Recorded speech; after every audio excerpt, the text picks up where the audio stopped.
who's the best tech, and we have the 3K10 sync pair summon at the end of the video. Stay tuned.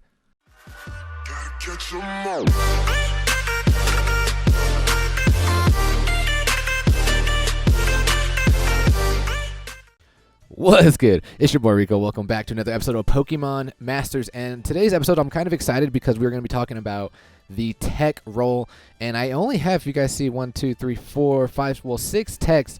And there's a lot that I actually want to get my hands on because I don't use tech. I use double support and a strike. And I think the techs are very, very intriguing. And I'm going to talk about, I think, 4 or 5 of them because there is one that I don't even know why it's a tech. I think it's more of a strike. But let's go over the tech and what they can do. Now, remember, in tech, they're supposed to debuff the opponent and they're supposed to cause status. So let's just take a look at the first one. We're going to go with Mina and Granville, and I think Granville could be very interesting because it does have the what great comparison skill. Now, what does that do?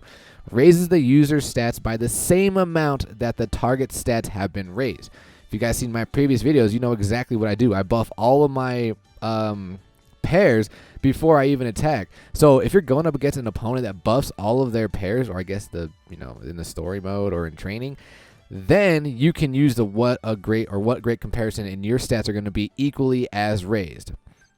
It also has the charm attack, which sharply lowers the target's attack. So I mean, if you're going up against a Brock and the Tyranitar, it's a physical beast and it hits really, really hard, you just hit it with a couple charms and that thing's going to be back to neutral. Passive skill, it has the impervious, stats cannot be lowered, which is good because there are figures that can lower sync pairs that can lower stats. The next one I really wanted to talk about, I believe, was the Bryson and Cryo Ganahl. And the reason why I like this a lot is because of the haze attack. Now, what does the haze attack do? It returns raised stats of all opposing sync pairs to normal. Now, again, when I play, I raise everything up. If I raise everything up and this man hits me with the haze, all of that hard work is gone. All of those skills that I've used is gone, and everything is back to neutral.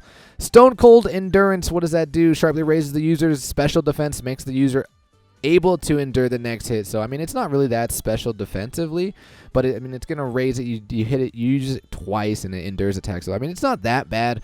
The passive skill, it has the Snow Shelter, protects the Pokemon from damage from a hailstorm, and Healing Hail restores the Pokemon's HP whenever it takes an action during a hailstorm. So, I mean, it could be paired well with the Abomasnow, because I believe the Abomasnow does have the hail. Now, let's look at, I believe this is the next one that I wanted to look at, Thornton and Bronzong. Analysis complete. Oh, I know why I wanted to use this. Okay, we'll talk about it.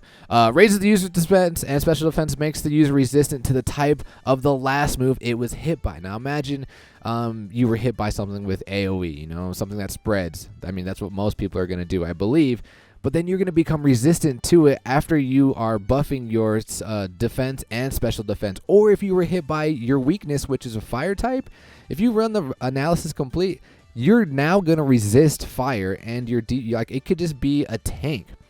But what makes this really good, what does aggravation do? Oh, yeah. A lot of the tech sync pairs they have as their passive skill is aggravation 1. I wonder what aggravation 2 and 3 is. I haven't seen it yet, but raises the chance of inflicting the flinching, confused, or trapped condition with additional effects of moves. Now, a lot of these sync pairs do have moves that can inflict flinch, confuse, or trapped, which, well, I actually haven't seen trapped in Sandstream. I believe that's in Sandstream, but confusion and flinching. So if you go back and look at the Zen Headbutt, has a small chance of making the target flinch. And look, it only has a 90% accuracy.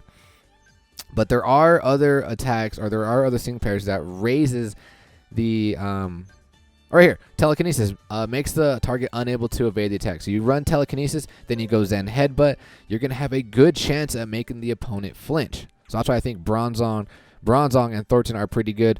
The next one I wanted to go over, okay, so we're going to talk about Crasher, Wake, and Floatzel. Now, the reason why I think this thing is more of a strike than it is a tech, I mean, look, it has the dire hit. Sharply raises the user's critical hit. Okay, it's talking about the user. Crash drastically raises the user's attack, raises the user's special attack. I think the only reason why they made this a tech is because the Water Pulse has a chance of making the opponent confused, or the Waterfall has a chance of making the opponent flinch. And it also is running the Aggravation passive skill, so these attacks are likely going to cause you to flinch or be confused. But what it also has is it has the Racing Rain 2.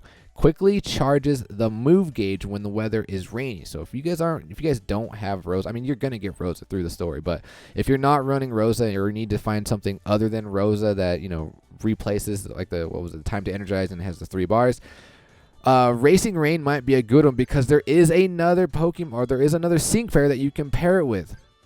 Now it says in the rain it's gonna increase the bars. Well, now we got Pelipper. We have Winnowa. I have no idea who that is, what gen they are. I feel so bad. I should probably know that information. But they also have Pelipper. And Pelipper does have the Rain Dance, okay? So what Rain Dance it does is it makes other moves such as Thunder and Hurricane a for sure hit. Now look at the accuracy on this. It's 70%, but never misses when the weather is rainy, has a moderate chance of leaving the target confused. Now, the skill, they're also in the passive skill, they also have the Racing Rain 2. Quickly charges the move gauge when the weather is rainy. So if you pair this with the Floatzel and say maybe even Rosa, because Rosa has the X special attack all, Hurricane is going to be hitting for so much damage. And what is this again? Sharply raises the user's defense and speed. Okay, so it's going to have high speed, it's going to be raining, and you're going to have 2 mons that are going to increase the gauge. This could be a dangerous team, and it's something that I would really, really like to mess around with. So I think if you run Pelipper and the Floatzel, who also has a special attack, which was the, what was it, the Water Pulse? Yeah, Water Pulse. So if you're increasing your gauge, you're confusing your mons or flinching your opponents, and you have the Rosa to buff the special attack, I wonder how interesting this team could be. All right, the other one, let's see. Okay, Xatu. Will and Xatu is very interesting because of the Our Power is Limitless skill. If any of your target stats have been raised, the user's same stats are raised by double that amount. It has Confuse Ray to confuse them. It has Stored Power, and Stored Power is predicated on how much you are, like how much. The more the user stats are raised, the greater the power of this move. So you wait for your opponent to buff buff their stats, and then you use the Our Power is Limitless, and you hit them with that Stored Power. That Stored Power can do a lot of damage. I mean, look at this thing. It has 400 HP, and it has a special attack of 201 power. Passive skill, in previous, we've seen this before, stats cannot be lowered. So that means if we have everything buffed up and what's his name wants to hit me with Haze, the Cryo Ganahl, that's not going to happen. My stats are going to be the same. Actually, I don't know if that actually applies. I just know we can't be lowered. So by Charm, say Granville. So Charm, my attack cannot be lowered, but I don't know why you'd want to use Charm when I'm a special attacker. Anyway, this one's going to be very interesting as well. I just like the complexity of it. So we already know what Dire Hit does. It raises the critical hit, but it has Move Like the Wind, sharply raises the user speed and evasiveness. That's not what we want to talk about. We wanted to talk about the Venom Drench. Lowers the target's attack, special attack, and speed if the target is poisoned or badly poisoned. Fails if the target is not poisoned. So, okay, we need to poison the opponent. Well, we do have cross poison. Critical hits land more easily, has a very small chance of leaving the target poisoned. Very small chance, but it does have the hostile environment. Now, a lot of Sync Pairs have the hostile environment as well. Raises the chance of inflicting status conditions with the additional effect of the move. So, this thing no longer goes from leaving a small chance, I would say it goes to a moderate chance of leaving it poisoned. I think we wanted to cover, I think Lapras might have been the last one, Lorelei and Lapras. The reason why I think Lapras is somewhat decent is because of the Blizzard. It's AoE. Blizzard does 151, but its accuracy is 70%. So if you run this with, who was it? I think it was the Bronzong that has the telekinesis. Then that target, I mean, it won't guarantee hit all targets, but one specific target, I believe, should be hit by the Blizzard. But it does have the hostile environment that raises the chance of inflicting status conditions. So if it hits Blizzard, what does Blizzard do? It has a chance of leaving the target frozen. Now imagine if you froze two of your opponents. Dude, I don't even know how you would unfreeze yourself. Like, I think you just have to take some time.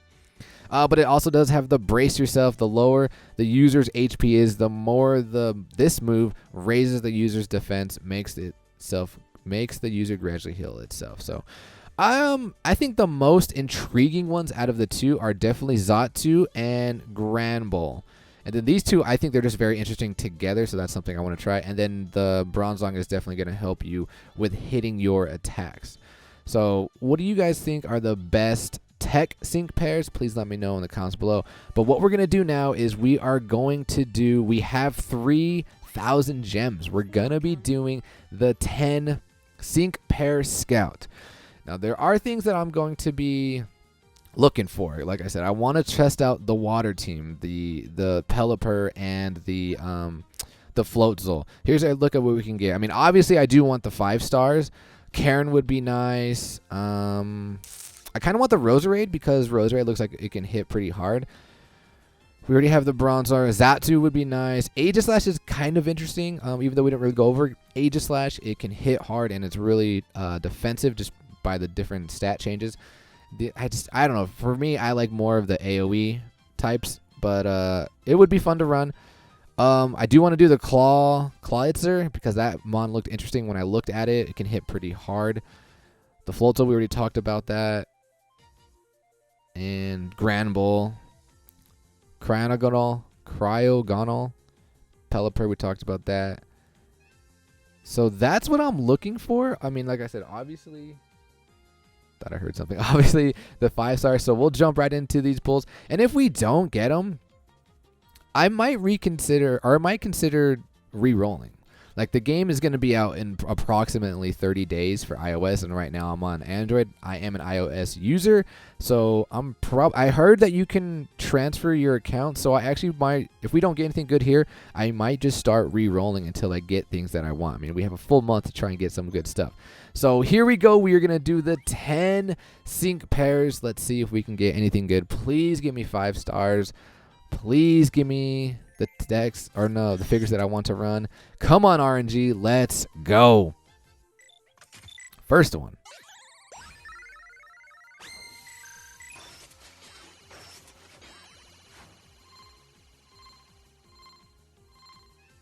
Who can it be? Okay, we got the Cryo Ganahl. It's a 3-star, not bad. Okay, we got the Floatzel. All we need is the Pelipper now. Can I get a 5-star though? We already got a Drake.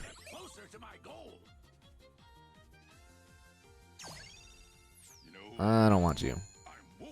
Avalog. Pelipper. Okay, so we can run the water team. Next video, we might run the water team and just see what it can actually do. Oh, there's the Floatzel. Let's go. There's a duplicate. We can level it up to 2. Agatha and Gengar. Ooh, 4-star. I'm kind of disappointed with Gengar. I mean, it is a special attack beast, but I didn't really like what it could do. And it is a tech, I believe. I don't care about you. Don't care about you. Pelipper, 5-star? Wait. I need to figure out how these sync moves level up to. Is it still just a 3-star, not a 5? Wait a minute. Wait a minute.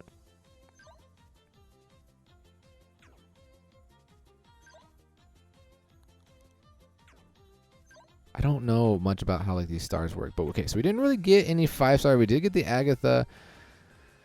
We didn't get Aegislash, so I'm kind of disappointed with this pool. There's just more things to test, so you know what? We're probably gonna start re-rolling here relatively soon. But all right, we're gonna cut the video there. In next episode, I think I'm gonna talk about everything you need to know about Pokemon Masters just for iOS users that don't have the game yet, and then we're gonna start re-rolling. But until then, ladies and gentlemen, as always, peace.